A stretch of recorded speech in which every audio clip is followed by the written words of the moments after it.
बच्चों, कक्षा 12 लेखाशास्त्र विषय में आपका पुनः स्वागत है। बच्चों, साझेदारी खाते के अध्याय 2 नए साझेदार का प्रवेश चल रहा था और उसी का एक टॉपिक है कि जब नया साझेदार प्रवेश लेता है तो बहुत सारी समायोजनाएं एडजस्टमेंट करनी पड़ती हैं और उसी क्रम में आज का जो टॉपिक है वह है संपत्तियों का पुनः मूल्यांकन और दायित्वों का पुनः निर्धारण।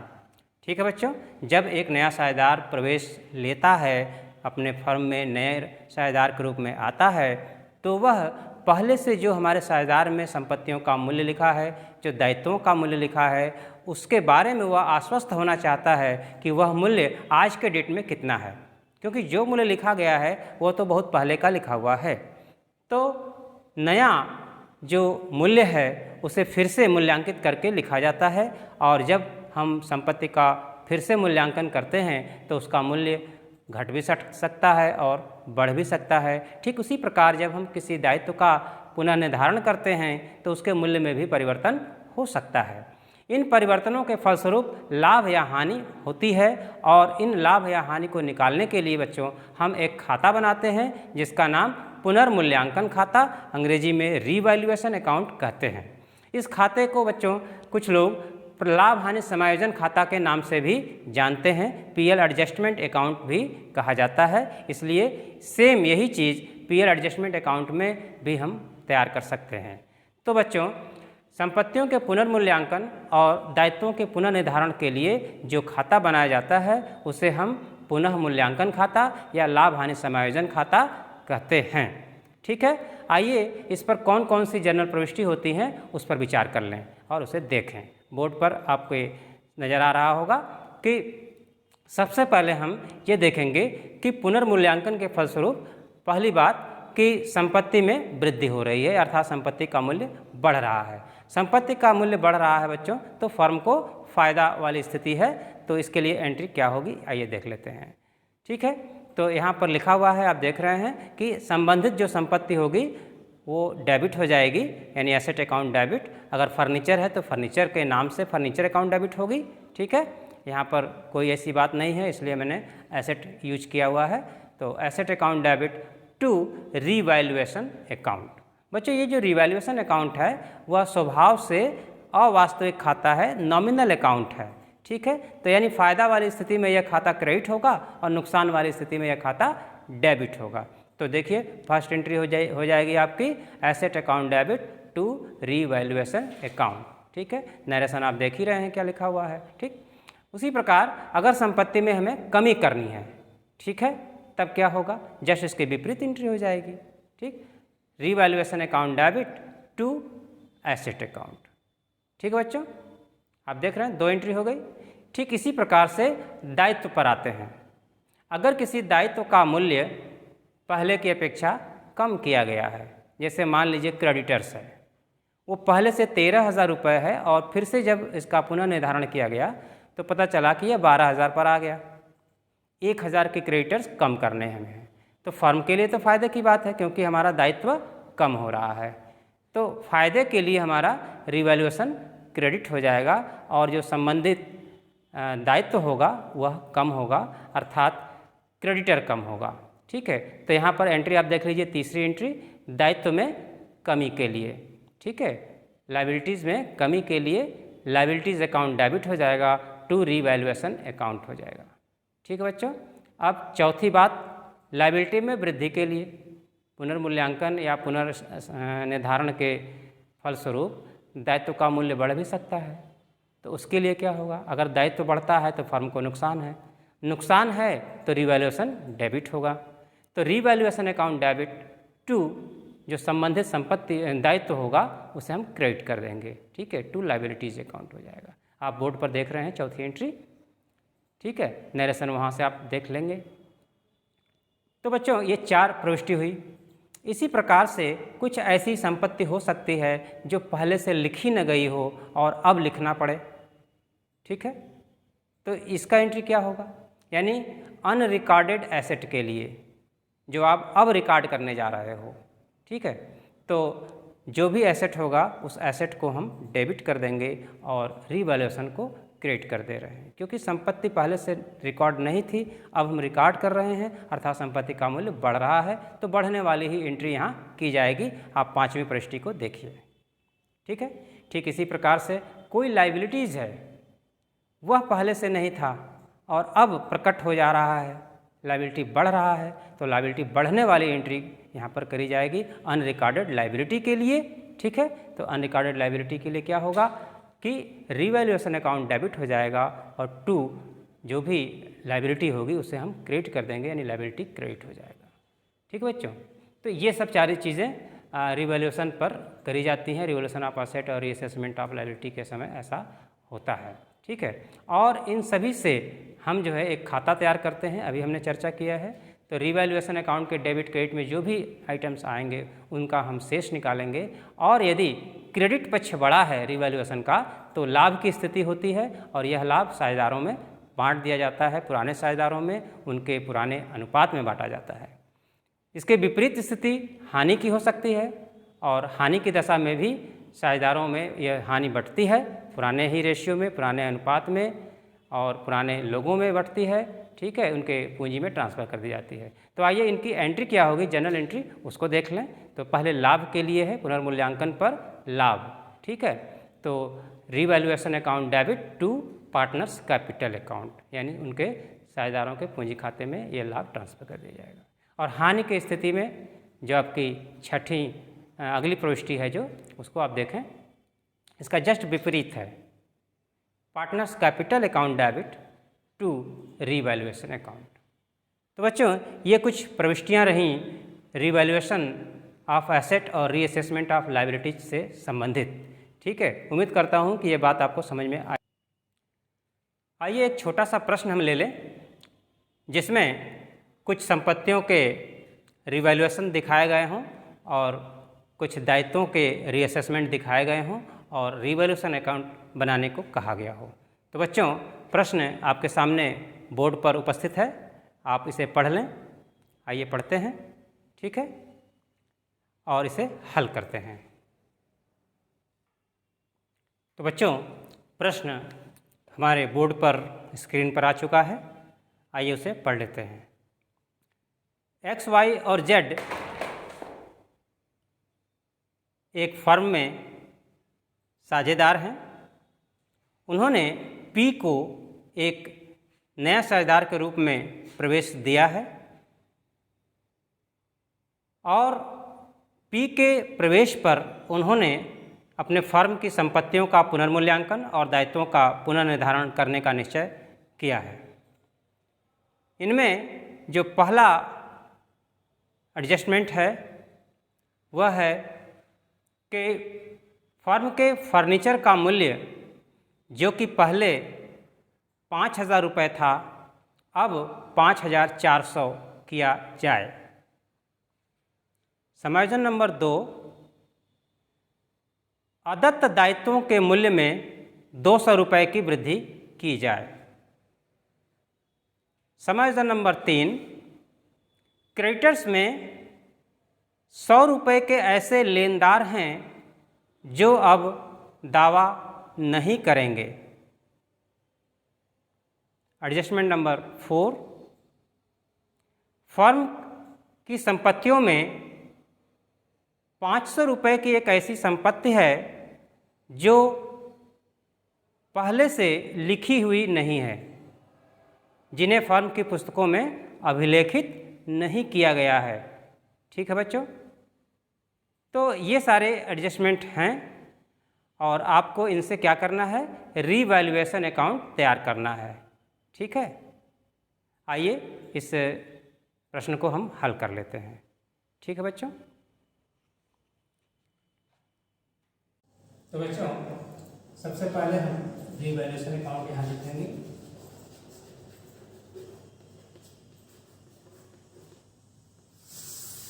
ये इसका फॉर्मेट है।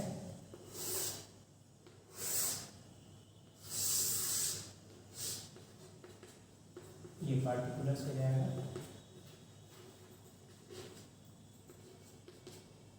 ये भी पार्टिकुलर्स हो जाएगा।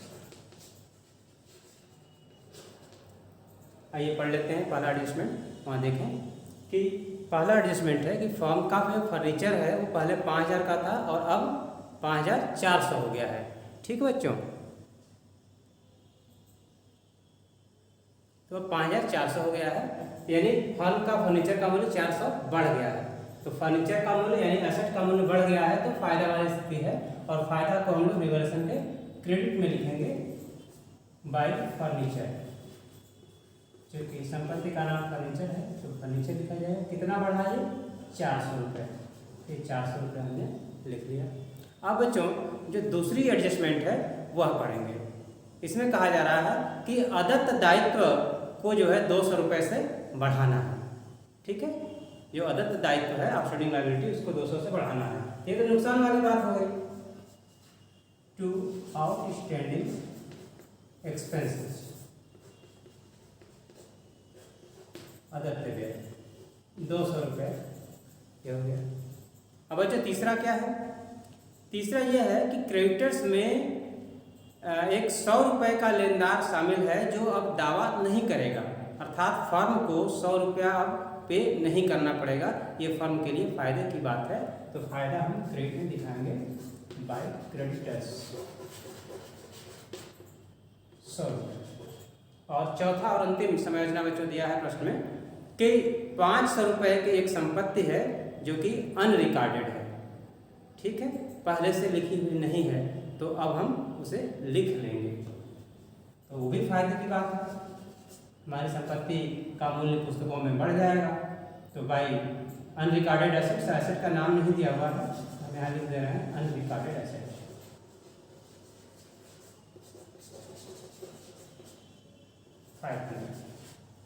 ये बच्चों चारों एडजस्टमेंट इस अकाउंट में आ चुका है। आइए इसको बैलेंस करके देखें। नफा नुकसान जो भी है 500 500 1000 हो गई, और इधर 200 है, तो 800 से क्रेडिट पक्ष हमारा जो है ज़्यादा दिख रहा है।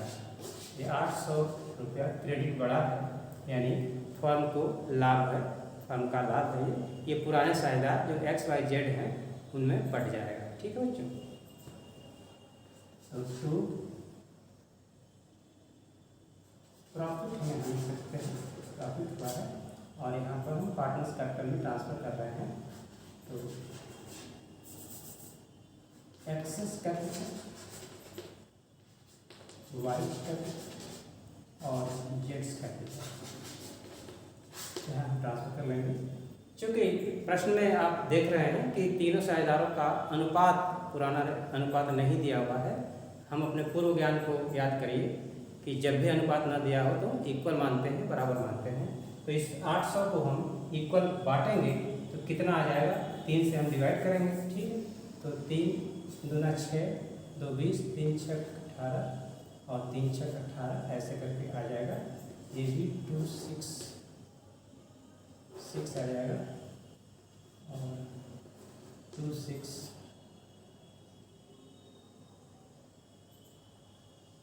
2 को हमें 7 करना पड़ेगा तब ये पूरा होगा।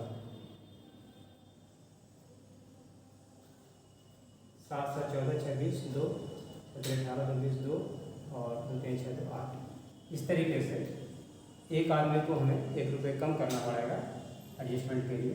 ये हमारा बट गया बच्चों। ठीक है, तो इस तरीके से हमारा रिवैल्यूएशन अकाउंट तैयार हो गया। ठीक, जैसा प्रश्न में कहा गया। ठीक है, इसकी जर्नल अगर कहता तो हम जर्नल कर लेते। ठीक है, इसकी एंट्री आप पहले सीख चुके हैं।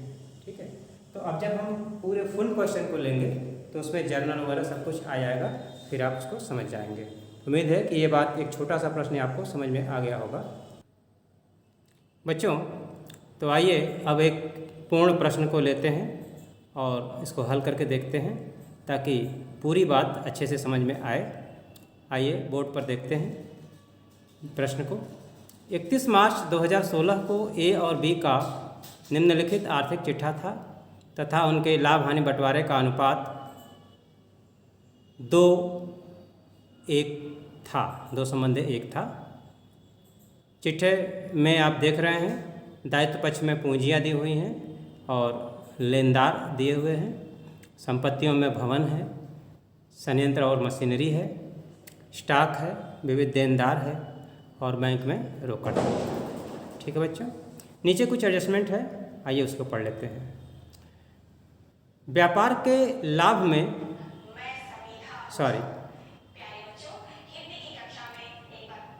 नीचे लिखी गई शर्तों पर ए और बी ने सी को व्यापार में लेने का निश्चय किया हुआ है। तो पहला है कि व्यापार के लाभ में सी को 1/3 हिस्सा ये देंगे और सी को पूंजी के लिए 7,500 रुपये तथा ख्याति के लिए 3,000 रुपये लाना है। ठीक है बच्चों। दूसरा एडजस्टमेंट है स्टॉक तथा संयंत्र एवं मशीनरी के मूल्य में 5% की कमी करनी है। ठीक है। तीसरा है विविध देनदार और संचिति के लिए विविध देनदार पर संचिति के लिए 12.5% की व्यवस्था करनी है।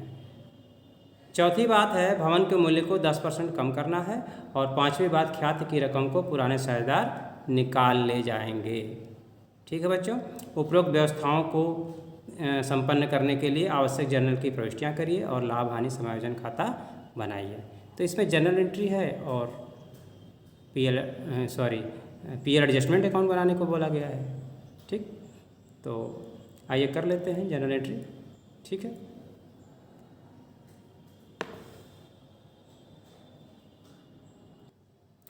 बच्चों सबसे पहले वो कह रहा है कि वो सी को प्रवेश देते हैं और 7,500 रुपये पूंजी और 3,000 रुपये गुडविल के लिए लाता है।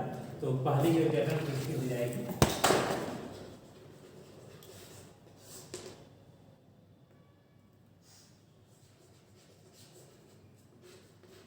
Cash account debit to C's capital account to premium account.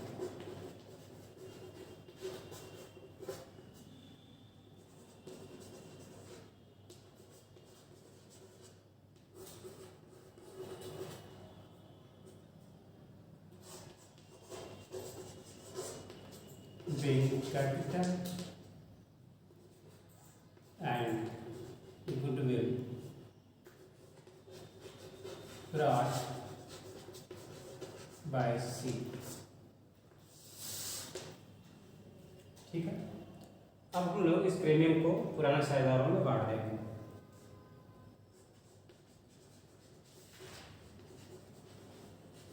Premium account debit to H capital to Beach capital।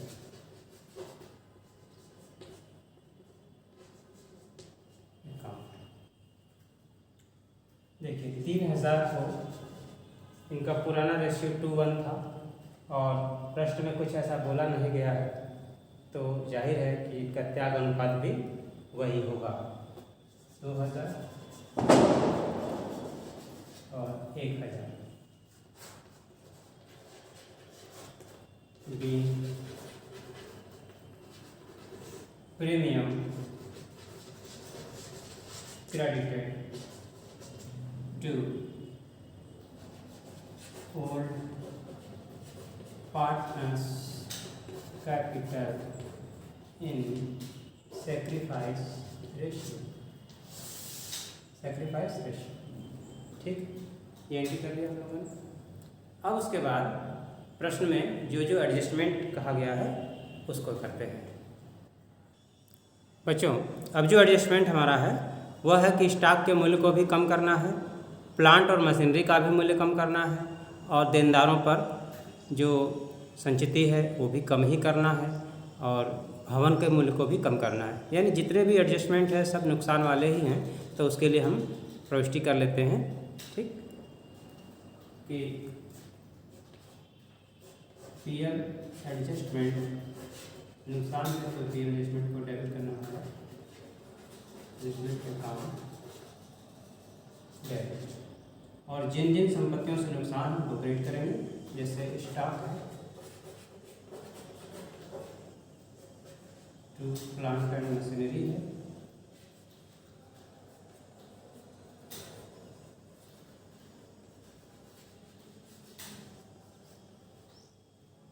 To building है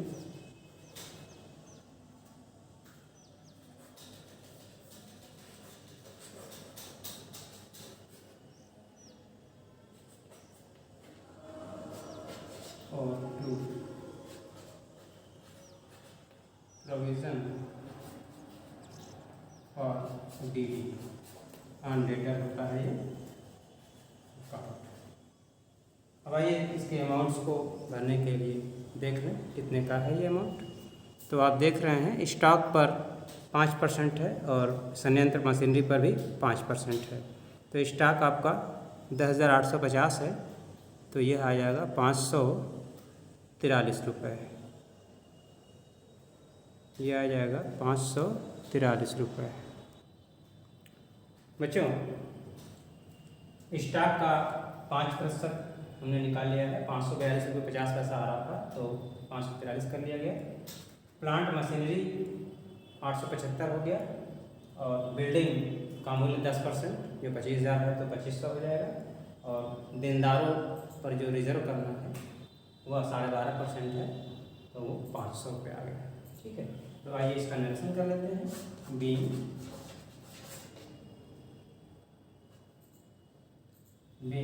रीवैल्यूएशन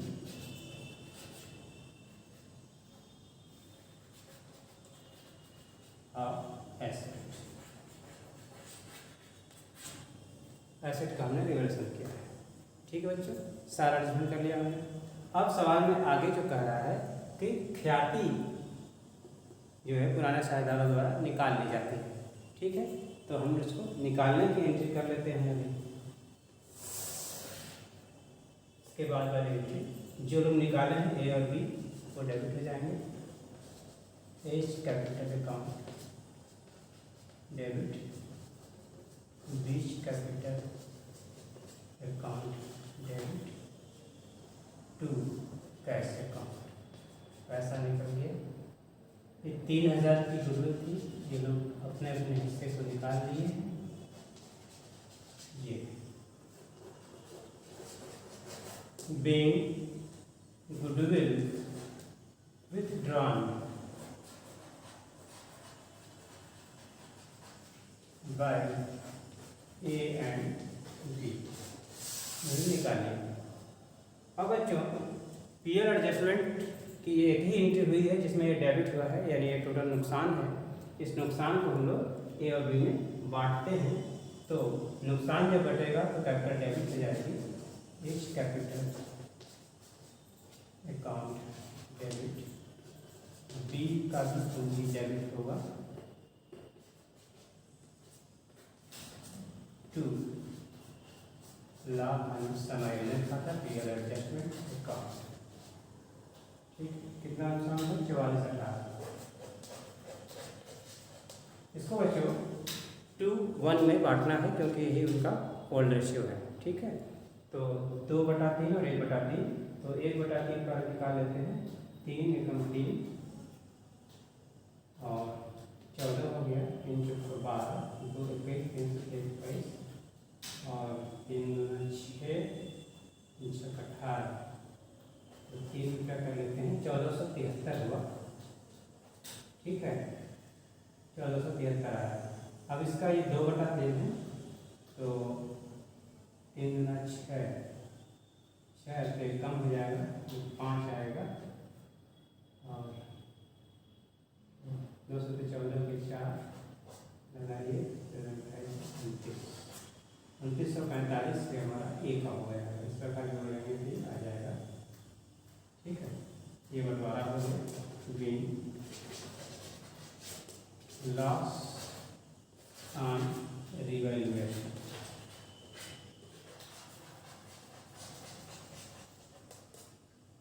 लॉस ऑन रिवैल्यूएशन ऐसे ये आपने मान लिया। ठीक बच्चों, ये आपका बन गया, जनरल एंट्री हो गया। आपसे और क्या कहा गया था? लाभ हानि समायोजन खाता बनाने को कहा गया था। तो ये तो खाता आप बनाना जानते ही हैं, पहले भी आपने रिवैल्यूएशन अकाउंट बनाया था। और अब तो जनरल एंट्री की सहायता से और भी आसान हो जाएगा। देखिए पीएफ एडजस्टमेंट अकाउंट हम आपको बना दे रहे हैं। ABC adjustment account. ठीक, ये हमारा आइए, एक ही प्रविष्टि है, आप देख ही रहे हैं, डेबिट में सब कुछ जाएगा। तो यहाँ पार्टिकुलर अमाउंट जो है अपना लिख लीजिएगा। To stock to plant and machinery, to building, to provision for duty. इस तरीके से अमाउंट है 542, 875, 2500 एंड 500। इसको आप ऐड करेंगे तो वही फिगर है 441 है। और इधर कुछ नहीं है, ये बाय लॉस हो जाएगा, ट्रांसफ़र हो जाएगा किसमें, एक कैपिटल में और बी के कैपिटल में ट्रांसफ़र हो जाएगा। किस रेशियो में, 2:1 में, यही पर इसमें बांटा हुआ है। इसी चीज़ को यहाँ पर हम लिख देंगे 2945 और 147। ये दोनों जोड़ देंगे और आ जाएगा, बस 4418 ये आपका तैयार हो गया। ठीक, तो इस प्रकार से आप देख रहे हैं कि इसका टोटल मैच हो गया 4418। ठीक है, ये बन गया जो प्रश्न में कहा गया था बनाने के लिए, वो इसी प्रकार से बनेगा। उम्मीद करता हूँ ये प्रश्न आपको समझ में आ गया होगा। अब ऐसा ही एक प्रश्न होमवर्क के रूप में आपको दे दिया जा रहा है, आप इसे हल करें घर पर और समझें इसको। ठीक है, आज के लिए इतना ही, धन्यवाद।